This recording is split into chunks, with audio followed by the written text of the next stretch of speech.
शिवाय गुरवे नमः।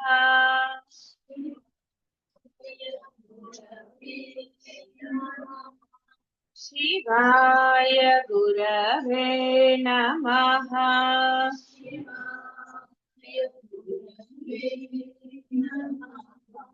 शिवाय गुरवे नमः।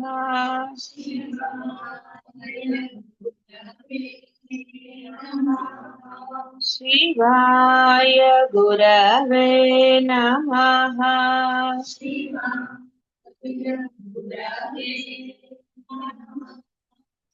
शिवाय गुरवे नमः।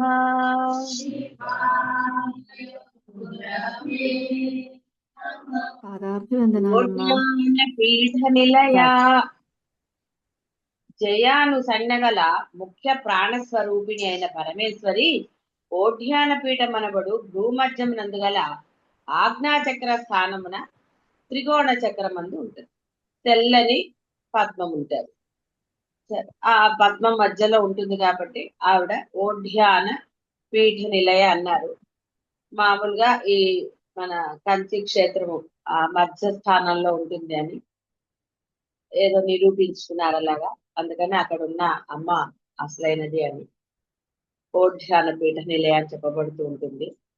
ముఖ్య ప్రాణ స్వరూపిణి అమ్మ జయ అను సన్నగల ఆజ్ఞాచక్రస్థ కాబట్టి ఇక్కడ ఓఢ్యాన పీఠం అంటే ఇక్కడ మన శరీరంలో ఇక్కడ అని చెప్పారు. బిందు మండల వాసిని శ్రీచక్రం నందలి సర్వానందమయమను సన్నగల మండలమున అమ్మ నివసిస్తుంది. పిండాండమున బ్రహ్మరంధ్ర అధోభాగమున చంద్రమండలంలో. అయితే ఇక్కడ ఇవన్నీ శ్రీచక్రం ఉపాసన తెలిసిన వాళ్ళకి కాబట్టి దీనిలో ఇది ఎక్కడ ఏమిటి అని అనవసరమైన సందేహాలు పెట్టుకోకుండా అంతటా ఉన్నదే అమ్మే అని నమ్మిన తర్వాత ఒక ప్రదేశం చెప్పినంత మాత్రమే ఇక్కడ లేదని కాదు. ఆ స్తోత్రంలో ఆవిడది ఇచ్చారు కాబట్టి అసలైన స్థానము అనడానికి కూడా లేదు. అంతటా ఉండటమే అసలైన స్థానం. కానీ ప్రత్యేకంగా ఎలా అయితే ఎవరి ఊర్లలో వాళ్ళకి గుళ్ళు గోపురాలు అన్నీ ఉన్నాయి, అయినా కూడా ప్రత్యేకంగా క్షేత్రానికి అంటూ వెళ్తారు. అక్కడ కాస్త ఎక్కువ పుణ్యం వస్తుంది. ఎక్కువ పుణ్యం దగ్గర ఎక్కువ పాపం కూడా వస్తుంది. అందుకని క్షేత్రాలకు వెళ్ళినప్పుడు చాలా జాగ్రత్తగానే వెళ్ళాలి. అక్కడికి వెళ్ళినప్పుడు అక్కడ నివాసం కూడా చాలా జాగ్రత్తగా చేయాలి. ఎందుకంటే నువ్వు పుణ్యం కోసమే వెళ్ళావు, ఎక్కువ పుణ్యం వస్తుందని వెళ్ళావు, మరి పాపం కూడా ఎక్కువే వస్తుంది. అందువల్ల క్షేత్రాలలో చాలా ధర్మంగా ఉండాలి. ఒకరిని ఒక మాట అంటాం కానీ అంటే ఏది కూడా నెగిటివ్ అనేది చేయకుండా ఉండగలగాలి. అక్కడ ఉన్నంతసేపు కనుక నీవు ఆ పరమేశ్వర ధ్యానంలోనే ఉంటే అంటే నీకు ఎవరు దైవమో నువ్వు ఏ క్షేత్రానికి వెళ్ళినా నీకు నచ్చిన దైవ నామస్మరణ చేయవచ్చు. ఆ స్మరణతోనే కనుక నీవు ఉండగలిగితే అప్పుడు క్షేత్రానికి వెళ్ళినది వస్తుంది. అందుకనే ఇక్కడ కూడా అమ్మ అంతటా వ్యాపించి ఉంది, అందులో సందేహం లేదు. కానీ ఒక స్థానం నీకు చెప్పాలి కదా అని ఒక స్థానం చెప్తున్నారు ప్రత్యేకంగా అక్కడ ఉంది ఉంది అనేసి. అంతే తప్ప ఇదంతా ఆవిడది కాదు అనడానికి లేదు. అంతా ఆమె, లోపల బయట పిండాండమైన ఏదైనా ఆవిడే. కాబట్టి ఈ నమ్మకమే దృఢంగా ఉండాలి. ఎలా అయితే ఈ గుడికి ఆ గుడికి మీరు తేడా చూపిస్తున్నారో ఇక్కడ కూడా చూపిస్తానంటే కుదరదు. ఎక్కడైనా ఉన్నాడు పరమేశ్వరుడు నువ్వు చూడగలిగితే. దృశ్యం నేను చెప్పుకున్నారు కదా. కాబట్టి నీ మనస్సు స్థిరంగా ఉన్నప్పుడు ఇంటి పక్క గుళ్ళో కూడా ఉంటాడు ఆయన విభూతి అంతా ఉంటుంది. సత్యనారాయణ స్వామి కథలో లాగా పిల్లలు రాయి పెట్టే పూజ చేశారు. అక్కడికి వచ్చారు కదా ఆయన. అంటే భావనకి దొరుకుతాడు, నీ నిర్మల మనస్సుకి దొరుకుతాడు పరమేశ్వరుడు. అంతేగాని నువ్వు చెప్పే ఆడంబరాలు ఇంకోటో ఇంకోటో రాడు. నీ మనస్సు అసలు ఆయన దగ్గర లగ్నమైందా లేదా అనేది అసలైనది. నీ మనసు లగ్నం కాకుండా నువ్వు ఎంత ఆడంబరం చేసి ఏ పూజలు చేసినా ఏ నోములో ఏ వ్రతాలు చేసినా అన్నీ కూడా కేవలం పటోపాఠం అంటారు కదా, ఆడంబరం. అక్కడ పుణ్యం వస్తుందా పాపం వస్తుందంటే మీకే తెలియాలి. కాబట్టి అమ్మ బిందు మండల వాచిని. పిండాండంలో బ్రహ్మరంధ్రం ఉంది, మీకు ఎలా తెలుస్తుంది? కాబట్టి ఇవన్నీ కూడా తెలియదు కాబట్టి అక్కడ లేదు అది ఇది అని అనగలరు. మీరు క్షేత్రాలకు వెళ్ళకపోతే క్షేత్రాల్లో వాళ్ళు లేరు అని అనగలరా? ఏదంటే మీ లోపల ఏముందో మీకేం తెలుసండి? మీ స్కెల్టన్ మీకు చూపిస్తే నమ్మకం కలుగుతుందా? అది. అందువలన ఆవిడ ఉన్నది అంటే ఉన్నది అంతే. శక్తియుత బ్రహ్మమే బిందువు. నమస్తే నమస్తేస్తు బిందు స్వరూపే అని పరమేశ్వరి ఈ శంకరులు ధ్యానం చేశాట, నమస్కరించారు. బిందువు పరాస్వరూపము. అంటే అసలు ఒకటి మొదలు అవ్వాలంటే మొదట ఒక బిందువు నుంచే మొదలవుతుంది. బ్రహ్మాండమైనా అదే, ఏదైనా సరే ఒక అక్షరం రాయాలన్నా కూడా మొదట బిందువు నుంచే మొదలు. బిందు మండల నివాసిని. అందుకు అంటే ఆ మొదలు పెట్టింది ఆయన బిందువు కూడా, అంటే ఒక చిన్న చుక్క అయినా సరే ఆమె. ఇంకా సందేహం ఉంటే వినస్యం. అందువల్ల క్షేత్రంలోనే పరమేశ్వరుడు ఉన్నాడు, అయ్యో నేను వెళ్ళలేకపోయానని బాధపడక్కర్లా. సందు చివరో మీ ఇంటి పక్కన ఉన్న ఆ పరమేశ్వరుడికి ఏ దేవుడైతే ఆ దేవుడికి అక్కడ నమస్కారం చేసుకోవచ్చు, ఇష్టమే. రహో యాగాక్రమారాధ్య. శ్రీచక్రార్చనము బహిర్యాగం, అంతర్యాగం అని రెండు విధానాలు.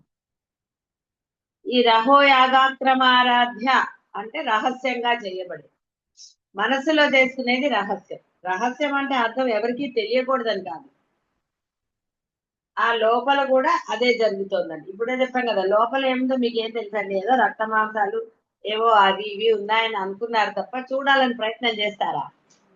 ఏమీ చేయరు. కాబట్టి ఇక్కడ రహస్యంగా చేసే ఇది అంటే నీవు కనులు అంటే బాహ్యాన్ని తీసివేసి అంతర్ముఖమై అంటే ఆ లోపలికి లోపలికి వెళ్ళటం అంటే ఆ లోపల ఏముందో చూడటం కాదు.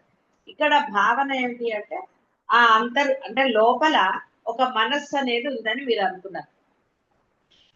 అందుకనే చక్రముల గురించి వివరణ చేశారు. కాబట్టి ఒక చక్రం ఉన్నదిరా లోపల, మనస్సు స్థానం, లేదా నీ హృదయ స్థానం అన్నారు. ఆ హృదయంలో ఆ అమ్మని ఆరాధించారు. అది బాహ్యంగా చేయక్కర్లేదు. అయితే ఇక్కడ ఇది కూడా చెప్పబడుతుంది, లోపల చేసేది ఉత్తమము, పెదవులు కదుపుతూ చేసేది మధ్యమము, బాహ్యానికి చేసేది. ఎందువల్ల నువ్వు అంటే నీకు అలవాటయ్యే వరకు అలా చేయడంలో దోషం లేదు. బాహ్యం చేసినప్పుడు అందరికీ వినపడుతూ ఉంటుంది, కొంత అహంకారం ఏర్పడుతుంది, ఆహా నేనే చేస్తున్నాను. అందుకని దానికి తక్కువ ప్రియారిటీ ఇచ్చారు. చెయ్యొద్దు అని చెప్పటం లేదు, నువ్వు నిద్రపోయే బదులు బాహ్యంగా చేసి, అందువల్ల కాసేపు అది చేయడంలో దోషం ఏమీ లేదు. అలా పెదవులు కలుపుతూ చేసినా కూడా ఒకరు గుర్తించాలన్న తాపత్రం ఏవో వస్తూ ఉంటాయి. అందుకనే మనస్సుతో చేసేదానికి రహస్యమైనది అన్నారు. బాహ్యంలో వాడు చరిస్తూనే ఉంటాడు, అలానే ఎక్కడో కూర్చున్నాడని అనడానికేం లేదు. కూర్చుని చేయవచ్చు, నలుగురితో మాట్లాడుతూ వ్యవహారం చేస్తూ కూడా చేస్తాడు. అందుకని అది రహస్యం అన్నారు. రహస్యం అంటే మీ అర్థ రహస్యం కాదు, అంటే మనసు అక్కడ లగ్నమైంది అని అర్థం.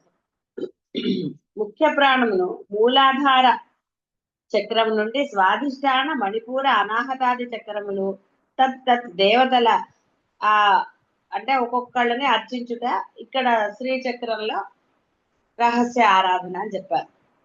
అంటే వాళ్ళు ఒక్కొక్క చక్రంలో ఏ దేవత ఉందో ఆ దేవతని అర్చిస్తూ వస్తారు. లోపల కదా చక్రాలు ఉన్నాయి, అందువల్ల అది శ్రీచక్ర అంతర్యాగము అన్నారు. అంటే ఇవన్నీ కూడా సరిగ్గా తెలుసుకుని చేయాలి. అంటే సరైన గురువు కూడా ఉండాలి ఆ లోపలిది చేయడానికి. నీ ఇష్టం అరే మర్చిపోయాను అది ఇది అని అనడానికి లేదు. అందుకని ఎందుకంటే అంత కష్టం, హాయిగా మనకి నచ్చిన ఒక నామం తీసుకుని ఆ అమ్మని హాయిగా నామం నిరంతరంగా సంతత ధారగా చేసుకుంటే దానికి మించిన శ్రీచక్ర అంత కష్టపడక్కర్లేదు. ఎందుకంటే ఒక శాస్త్ర విధానంలో చెప్పిన ఒక పూజా విధానం చెయ్యాలంటే ఎన్నో ఉంటాయి, దీక్షలనండి ఇంకోటనండి చాలా ఉంటాయి, శుచి శుభ్రతలు, ఆచరించవలసిన విధులు, ఇలా ఎన్నో ఉంటాయి. అలాగే శ్రీచక్రార్చన కూడా చాలా ముఖ్యమైన విధులు బోల్డ్ ఉంటాయి. అవన్నీ నువ్వు బాహ్యంలో కూడా ఆచరించాల్సినవి. ఆ బాహ్యంలో ఇన్ని ఆచరిస్తేనే నీ శ్రీచక్ర ఉపాసన అసలైనది అవుతుంది. లేకపోతే లేనిపోని వస్తాయి. బయట ఏవేవో ఉంటాయి కదా సెంటర్లు, ప్రాణాయామం నేర్పిస్తాము, ఇంకోటి నేర్పిస్తాము, ఏదో అది సరిగ్గా నేర్పించలేదు అనుకోండి, ప్రాణాయామం కాస్త ఏమవుతుందండి, ప్రాణం మీదకు తెచ్చుకుంటారు. అందుకని సరైన గురువు ఉండాలి ప్రాణాయామానికి కూడా. ప్రాణాయామం చాలా అదనే చెప్తారు, కానీ ఈ రోజుల్లో అలా చెప్పేవా, సరిగ్గా చేసే గురువు ఉన్నాడా? గురువు చెప్పాడండి, మీరు చేయగలరా? దానికి చాలా నియమాలు ఉన్నాయి. తినంగానే కూర్చోకూడదు. యోగా కూడా అంతే కదా, 3 గంటల తర్వాత 2, ఇలా ఎన్నో ఉన్నాయి కదా. సంతతధారగా నామస్మరణకి ఏమున్నాయండి? ఏమీ లేవు. ఆవలిస్తూ కూడా చేయొచ్చు కదా, లోపల లోపల ఆవలిస్తూ ఉంటది కదా. అలవాటు అయిపోయిన తర్వాత నిద్రపోతూ కూడా చేయొచ్చు. చూసారా, ఎక్కడైనా ఈ నియమం అని ఉందా? ఏమీ లేదు. ఏ నియమం పెట్టారంటే నీకు అలవాటు అయ్యే వరకు కొంచెం దీక్షగా చేసుకోరా, కాస్త సమయానికి లేచి కొన్ని రోజులు ఒక దీక్షగా చేస్తే దానికి అలవాటు అయిపోతుంది కదా.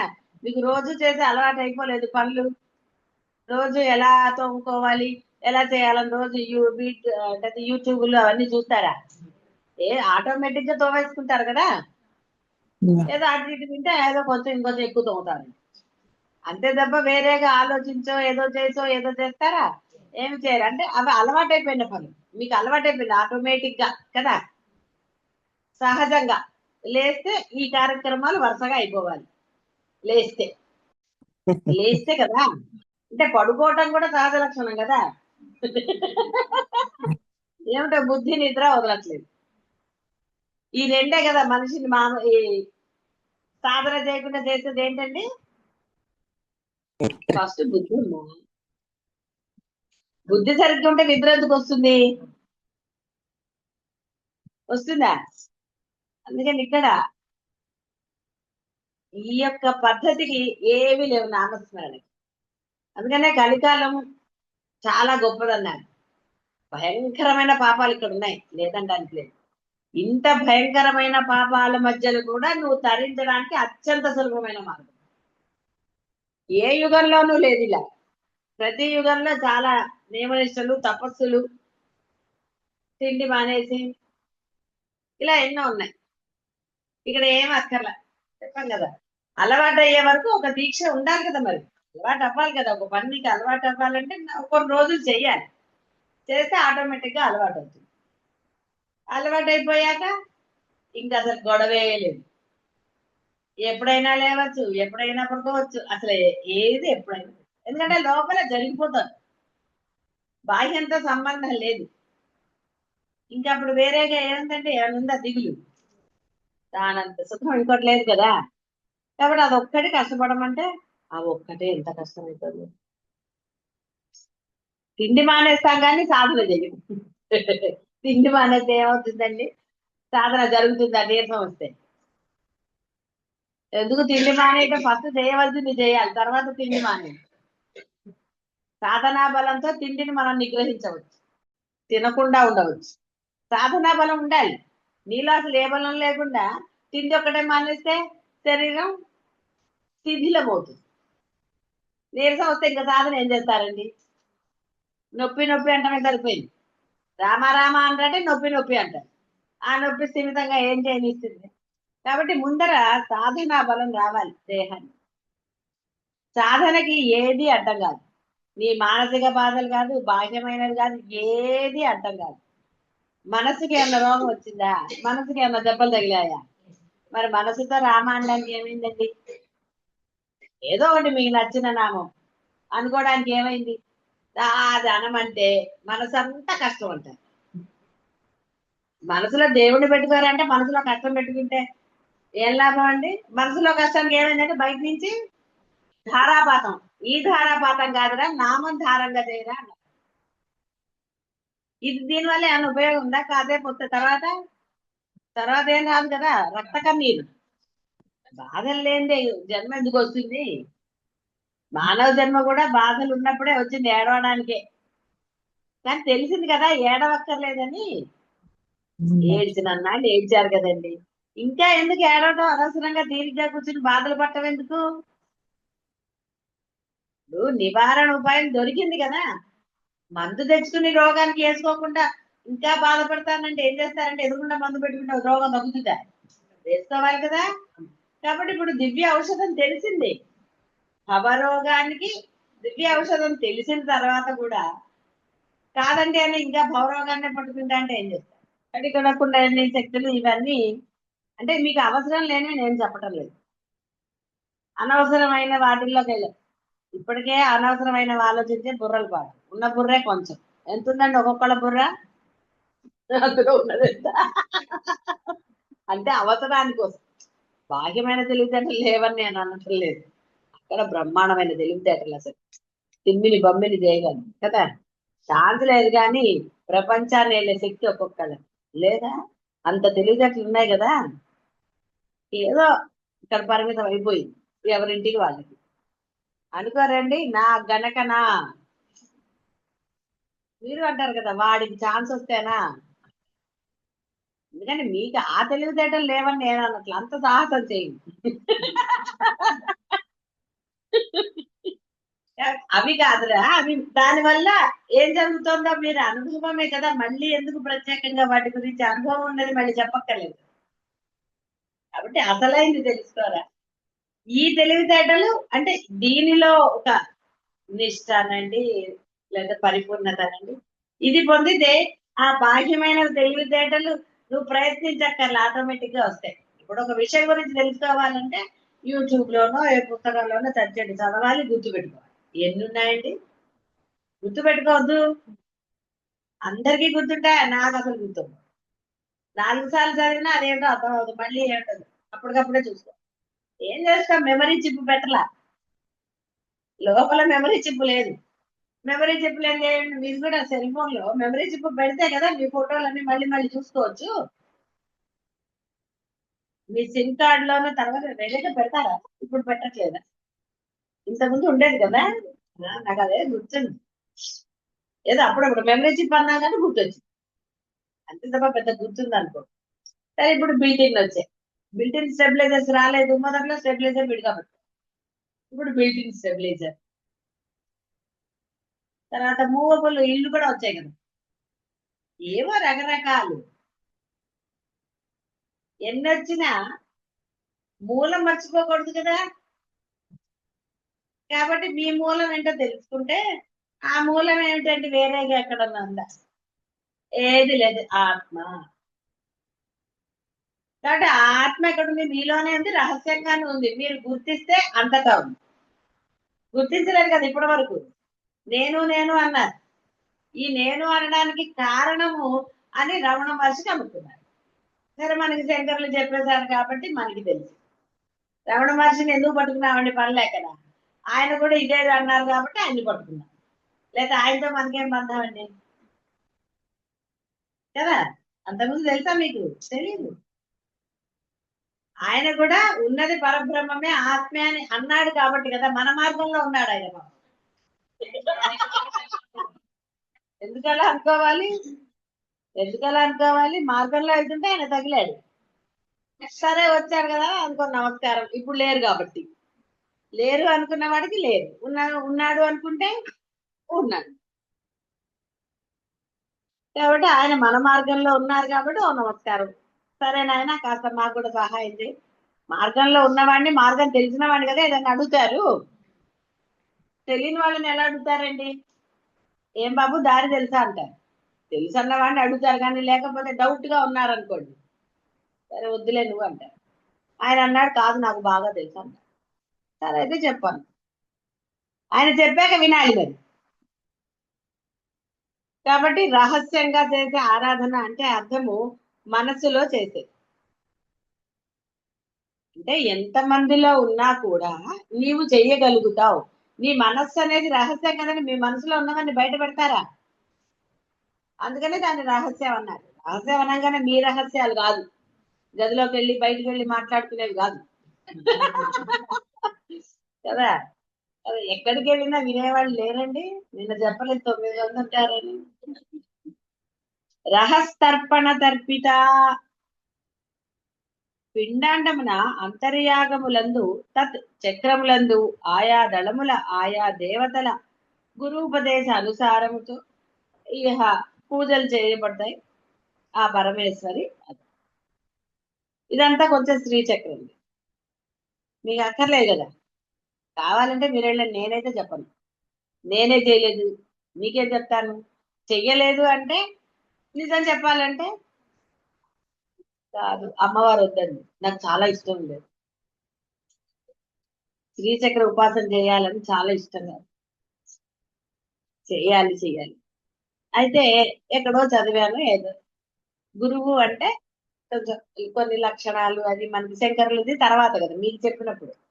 కానీ ఏదో ఒక ఎలాంటి అవయవ లోపం లేకుండా అలా అని ఏవో అలా. సరే చాలా ఇదిగా ఉండేది శ్రీచక్ర అర్చన, నేర్చుకుని చేసి తీరాలి. ఎందుకంటే బాగా అన్ని చేసిన వాళ్ళకంటే ఆ నియమనిష్టలు నేను చేయగలను అని ఒక ధైర్యం. సరే అప్పుడు ఒక పూజారి పరిచయం ఉండేవాడు. అతను ఏదో సందర్భంలో అంటే అతను అన్నాడు, అమ్మ ఎందుకు మా మామగారు శ్రీచక్ర ఉపాసకులు, ఆయన చెప్తారేమో, ఆయన దగ్గరికి మిమ్మల్ని తీసుకెళ్తాను. అయితే సరే సరే అని అప్పుడు ఇంకా పిల్లలు చిన్నపిల్లలు, 4, 5 తరగతిలో చిన్నపిల్లలు. సరే ఆయన దగ్గరికి వెళ్ళాను. ఆయన ఒక ఏదో గుడి అక్కడ అలా. అంటే ఇప్పుడు చూడండి, మనము ఒకరిని చూడగానే మనకు ఒక అభిప్రాయం ఏర్పడుతుంది. అది మనము వాళ్ళది అనడానికి లేదు, ఒక అభిప్రాయం మనకి ఏర్పడుతుంది. అందులో నా మనస్సులో ఉంది కదా, ఒక ఏది లేకుండా ఉండాలి గురువు అంటే అలా అని. అతనికి ఏదో చిన్న ఇది ఉంది వేరే. ఎందుకు అంటే అది ప్రస్తావించవలసిన అవసరం లేదు కదా. నా మనసు ఇంకా లగ్నం అవ్వలేదు. సరే నాకు ఇంకా అంటే వెంటనే మనసులో ఒక అభిప్రాయం మనకి ఏర్పడుతుంది. ఇలా అయితే అలాగా మనకు తెలిసింది ఇది కదా. అంటే ఒక శాస్త్రంలో ఎక్కడో మనం ఒక అంటే ప్రామాణికమైనది చదివాం కాబట్టి ఒక అభిప్రాయం. సరే ఆయన ఏదో అడిగారు అన్ని అయ్యాక, అమ్మో ఎంత చిన్న పిల్లలతోటి మీరు ఎలా చేస్తారండి, మీ పిల్లలు పెద్దగా అవ్వాలండి. సరేనండి అని. అంటే భగవంతుడే. అప్పుడు అమ్మవారు నీకు ఎందుకు వచ్చిన గోల అని. అంతే. మళ్ళీ జన్మలో శ్రీచక్రం గురించి మాట్లాడు. ఆవిడ అలా ఒక నిదర్శనం చూపిస్తున్నాను. ఎందుకు నీకు అవసరమా, ముందు చెప్పదు ఆవిడ. అంటే పాపం పిల్లల కోరిక కదండి, అందుకని ఒకసారి చూపించి నీకు ఏమన్నా అవసరమా అని. ఆ తర్వాత శ్రీచక్ర ఉపాసన చేసిన ఒక ఆవిడ, అసలు మామూలుగా ఎవ్వరి ఇళ్లలో తినకూడదు, చాలా నియమ నిష్టం. అయితే నేను అమ్మ ఉపాసన అని ఆవిడ మా ఇంట్లో ఒక్కటే భోంచేది. మా ఇంటికే వచ్చేది, ఎవ్వరింటికి వెళ్ళేది, ఎక్కడో దూరంగా. ఆవిడ కష్టాలు చెప్పి అంటే ఉపాసనలో కష్టాలు చెప్పలేదు, బాహ్య జీవితంలో కష్టాలు చెప్తూ ఈ ఉపాసన నేను చేయలేకపోతున్నానని బాధ. అంటే మనస్సు లగ్నం కాకుండా కొన్ని ఉపాసనలు మీరు చెయ్యలేరు. ఆవిడకి బాహ్యంలో ఏవో కష్టాలు భర్తతోటే పాపం. ఇంకా అది చూసాక అంటే అమ్మ మనని ఎందుకు అలాంటివి తెలిసేటట్టు చేస్తుందంటే, ఎందుకు నీకు అంత కష్టం అవసరమా. పాపం ఆవిడ లేరు ఇప్పుడు అనుకోండి, అప్పుడు ఆ తర్వాత ఇక కొన్ని జీవితాలు మనం ఏమీ చెయ్యలేం. కానీ పాపం చాలా నిష్టగా ఆచరణ పెట్టేది. కానీ ఆ బాహ్యమైన కష్టాన్ని ఆవిడ ఉపాసనలో మర్చిపోలేకపోయింది. అలా మానసికంగా కొంత ఏదో చెప్పుకునేది వచ్చి కష్టాన్ని పెద్ద ఆవిడ నాకన్నా కానీ ఏదో ఒక్కొక్కళ్ళని చూస్తే ఒక్కొక్కళ్ళకి కొన్ని చెప్పుకోవాలనిపిస్తుంది. అందుకని కష్టపడి వచ్చేది మా ఇంటికి. పాపం ఏం చేయగలుగుతాం, ఆవిడ భర్తను తిట్టగలమా, మనం తిట్టలేము, ఏది ఎలా కష్టాలు తీరుస్తాం. అందుకని అప్పుడు మనకేమి ఇలాంటివన్నీ లేకపోతే వచ్చేయండి ఇక్కడ కదా, కానీ భర్త వదిలేసి రమ్మని చెప్పలేం కదా. ఆ సమయానికి అలాగా ఆవిడ ఇట్లా నేను అంటే ఆ నిష్టలు అవి అన్ని అలా. అందుకని పాపం మరి అంత దూరం నుంచి వచ్చి భోజనం చేయకుండా, అందుకని మా ఇంట్లో ఒక్కటి కొత్త అంటే ఉపాసన ఉంది కాబట్టి అని చేసేది ఆవిడ. అదో తృప్తి అనుకోండి, ఏదన్నా అనండి ఇక దాని గురించి. ఇంకా మళ్ళీ ఎప్పుడు శ్రీచక్ర ఉపాసన నాకు కావాలమ్మా అని అమ్మని అడగలేదు అట్లా అనేదాన్ని. ఏదో అందరు అంటారు కదమ్మా శ్రీచక్ర ఉపాసన మంచిదని, నాకు కూడా ఒక గురువుని చూపించచ్చు కదా, ఏమవుతుంది అనేదాన్ని. పర్వాలేదు చూపించమ్మా అనేదాన్ని. మరి మరి విసిగిస్తే ఏం చేస్తుంది ఆవిడ? అందుకని చూపించి నోరు మూసి, ఎలా అయితే నేను విన్నాగా మాట విన్నాం, లేదా అటుపోతే ఎటుపోయేవాళ్ళం. అందుకని మనకి ఏదైతే అమ్మ చెప్తూ ఉంటుందో మనం దాన్ని పాటించామనుకోండి, ఎంత ఆనందం అండి కదా. ఇప్పుడు ఆనందంగా లేదు, పరమానందంలో ఉన్నాం అసలు. అందుకని ఎందుకంత ఉపాసన అని చెప్పండి, ఎవరింట్లో తినకూడదని ఎంత కష్టం. చాలా ఒక క్షేత్రానికి వెళ్ళాలి అన్నా మళ్ళీ అన్ని పుచ్చుకునే పోవాలి, చాలా ఉన్నాయి. శ్రీచక్ర ఉపాసన ఏమంది, అందుకనే సరైన గురువు ఉపదేశం ద్వారా అసలు ఎలా అర్చన చేయాలి, ఎన్ని ఉన్నాయో. ఒక ఆవరణకి కిస్మిస్లు పెట్టాలి, ఇంకో ఆవరణ ఇంకోటి పెట్టాలి, ఎలా ఉంటాయి ఎన్నో రకరకాలండి. ఎందుకంత అవస్థ చెప్పండి, ఆయాసం ఎందుకు? అందుకని ఆవిడ నీకు ఎందుకు, నోరు మూస్తే హాయిగా చేసుకో చాలే, హాయిగా ఉన్నాం కదా. అందుకని రహస్యము ఇవన్నీ అంటే, ఆ తర్పణాలు ఇవి అన్నీ చెయ్యాలి అంటే పాపం కొంచెం. కాబట్టి లోపల అలవాటు గల ఉపాసకులకి అవి, వాటి గల ఉపాసకుల కంటే ఆ చేస్తూ చేస్తూ, కానీ ఎక్కడ ఏ చిన్న దోషం జరిగినా దాని యొక్క ఫలితం ఉంటుంది. మరి నీ పూజను బట్టే కదా ఫలితం ఉంటుంది, లేకపోతే ఎలా ఉంటుంది? సద్య ప్రసాదిని, నువ్వు సక్రమంగా ఏది చేసినా సద్య ప్రసాదిని, వెంటనే. అందుకని చక్కగా ఇది చాలు మనకి, సంతతంగా ఉపాసన చేసుకుంటే కూడా ఇస్తుంది కదండి ఫలితం. మీకు కూడా ఇచ్చింది, ఇవ్వలేదని అట్లా దాన్ని పక్కన పెట్టేశారు, ఉంది అనుభవంలోనే. కానీ ఎవరైనా దాన్ని పట్టుకుని ఇంకా ముందుకెళ్ళాలి కదా. ఇప్పుడు ఆ గుళ్ళో ప్రసాదం బాగా పెడుతున్నారంటే మళ్ళీ వెళ్ళరు, శనివారాలే ప్రసాదం పెడుతున్నారంటే ప్రతి శనివారం వెళ్తారు కదా. శనివారం ప్రసాదం పెడతారని వెళ్తారు కదండి, ఎందుకు వెళ్ళరు? ఇప్పుడు మానేశారేమో తెలియదు కానీ మామూలుగా అయితే పౌర్ణమి రోజు పూజలు ఉంటాయని చెప్పి వెళ్ళరు, ప్రత్యేకంగా పౌర్ణమి రోజు. అందుకని ఆవిడ సద్య ప్రసాదిని. కాబట్టి ఎవరైతే ఏ ఉపాసన చేసినా చెయ్యవలసిన విధానంలో చేస్తే వెంటనే మిమ్మల్ని అనుగ్రహిస్తుంది. సద్య, సద్య అంటే వెంటనే. కాబట్టి జీవాత్మైక్య భావన ఫలమగు అనిర్వచనీయమైన ఆనందమే సద్య ప్రసాదం అన్నారు. అంటే ఈ బాహ్యమైన మీ కోరికలు తీరటం కాదురా, అసలైన ఆనందమే సద్య ప్రసాదము. ఎందుకంటే అది అది కూడా ఇస్తానంది కదా ఆవిడ. అంటే నీ యొక్క సాధన సరి అయిన రీతిలో సంతత ధారగా ఉన్నప్పుడు నీకు ఆ ఆనందాన్ని వెంటనే ఇస్తుంది. నిజంగా నిద్రపోకుండా శ్రద్ధా భక్తులతో నామస్మరణ చేస్తే ఆనందం లభించిందా లేదా? నిద్రపోతూ అయితే ఎందుకు వచ్చిన గోలండి. ఇక సంతత ధారగా నామస్మరణ చేశారనుకోండి, ఆనందం లభించట్లేదా? లభించి తీరుతుంది. చెప్పా కదా, నిద్రపోకుండా ఉండాలంటే దానికి వేరే. కాబట్టి సద్య ప్రసాదం. అయితే ఇక్కడ సద్య అన్నప్పుడు మనం వెంటనే అన్నాము, ఇక్కడ అర్థం ఏం చెప్పారంటే ఆ యొక్క బ్రహ్మానందాన్ని ఇవ్వటమే సద్య ప్రసాదిని అంది. ఇది యత్న సాధ్యముగా కనపడ్డ పరమేశ్వరి యొక్క అనుగ్రహం లేనిది సమకూడదుగాన పరమేశ్వరి. ఆవిడ అనుగ్రహం ఉంటే కదా వెంటనేను లేదా బ్రహ్మానందమో లభిస్తుంది, అనుగ్రహం లేని మీకు లభించదండి. అందుకని ఆవిడ మిమ్మల్ని ఏం అన్యాయం ఏం చెయ్యలే, పాప ఆవిడ చూపించింది ఆనందాన్ని. ఒరే నువ్వు ఇలా ఇంత చేస్తేనే నీకు ఇచ్చాను కదా, మరి ఇంకా కొంచెమే కదా చేయమంటుంది అని అంటేనే తోకలు జాడిస్తున్నారు, అంతే కదా. చేద్దాంలే చేద్దాంలే చేద్దాంలే అన్నారు కాబట్టి దొరకట్లేదు, చేస్తే దొరకదండి. ఇప్పుడు పొద్దున్న ఇలా 3ంటికో 4ంటికో లేవాల్సిన అవసరం ఉందా? హాయిగా మంచం మీద పడుకోవచ్చు కదా. లేవాల్సిన అవసరం ఏముంది?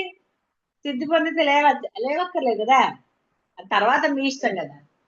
ఇంకా సత్సంగమనో ఇంకోటనో ఎందుకు చెప్పండి, ఇన్ని కష్టాలు అవసరమా? లేవు కదా. కాబట్టి సద్య ప్రసాదిని అమ్మ. విశ్వసాక్షిణి, విశ్వ సాక్షిణి, విశ్వమంతయు తానే సృజించినను విశ్వమును అంతటను తాను అనుస్యూతమై ఉన్నను విశ్వమున జరుగు ఏ క్రియాకలాపములకు తాను అంటక కారణముగాక సాక్షి మాత్రముగా ఆత్మస్వరూపమే ఉంటుంది. కాబట్టి అమ్మ విశ్వసాక్షిని. అంతా ఆవిడే, సందేహమే లేదు. నువ్వు ఆవిడే, అందులో అసలు సందేహం లేదు. కానీ వేటికి అంటలేదు ఆవిడ.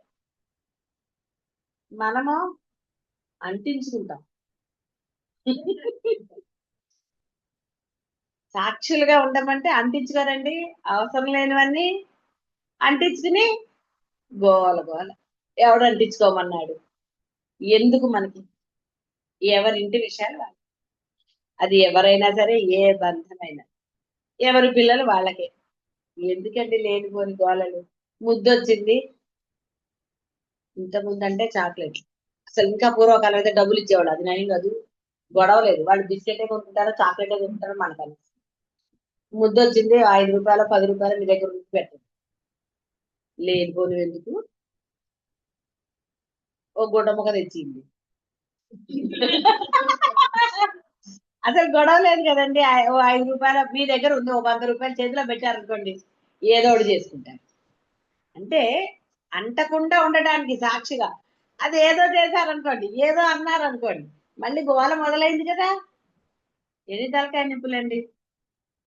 జీవుని జాగ్రత్త అవస్థ ఎందలి శరీరాభిమానియగు విశ్వనిచే ఉనర్పబడు సర్వ క్రియాకలాపములకు తాను సాక్షి అయి కనిపెట్టుచునే ఉన్నది. అందువలన విశ్వసాక్షిని.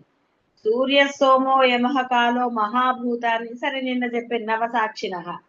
కాబట్టి అమ్మ సాక్షిగానే ఉంది. నువ్వు ఎవరు సాక్షులు అని అంటే ఒట్టిగా చెప్పింది, చంద్రుడు సూర్యుడు పంచభూతాలంటే అదంది ఇదండి. ఏదైతే అంతా ఆవిడే అని తెలిసిన తర్వాత మళ్ళీ ఎవరండి నన్ను చూసింది అని పెద్ద అంటారు. చేసిన వాడికి కదండి ఎవరు చూసారన్న ప్రశ్న ఎందుకు వస్తుందండి? నువ్వు చేయకపోతే ఎవరు చూస్తే నాకేంటి అంటావు. అంటే పాపం చేసిన వాడు కూడా నిర్భయంగా అంటాడు, వాడు చూస్తే నాకేంటి అంటాడు. కానీ ఎవరు చూశారు అన్న ప్రశ్న ఎప్పుడు వస్తుంది? నువ్వు చేస్తే వస్తుంది. నువ్వు సాక్ష్యంగా ఏమంటే వాళ్ళు ఉన్నారండి, వాళ్ళని పిలుస్తాను కావాలంటే అడగండి అంటారు. ఎలక్కి పిల్లి సాక్ష్యం అని చెప్పట్లేదు. అలా సాధకుని నిర్లేపమగు బుద్ధిస్థితియే విశ్వసాక్షిని.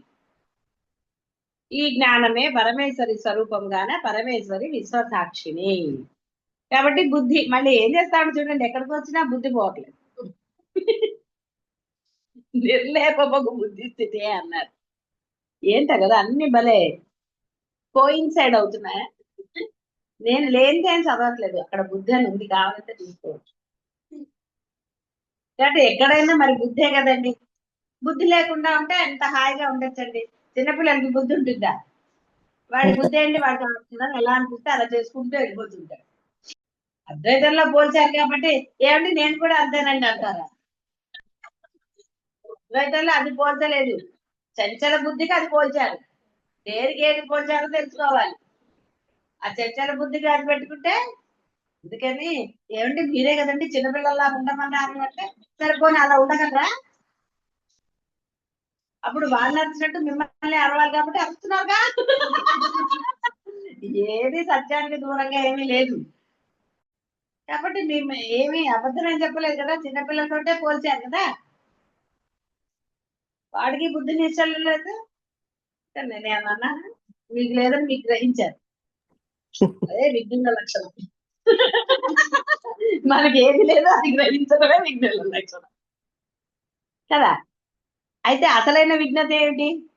సరి చేసుకోవటం విఘ్నుల లక్షణం, అసలైన విఘ్నులు.